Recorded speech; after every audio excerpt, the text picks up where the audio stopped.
Hey traders, Decred update. DCR is up 1% in the last 24 hours, now trading around $20, and volume is looking strong and green. So here's the big question.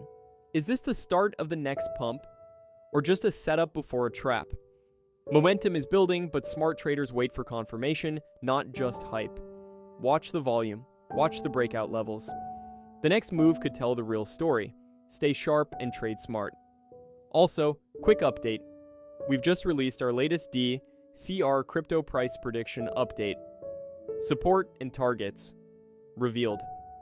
Big moves could be ahead for DCR. We've just dropped our latest analysis with key support levels and price targets. You don't want to miss.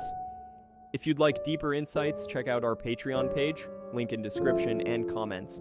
There's also a starter plan available for just $10 if you want to try it out. Got a specific chart you want analyzed? Feel free to DM me anytime. Happy to take requests. Catch all the details via the link below. Disclaimer, please do your own research. This content is for informational purposes only and is not financial advice.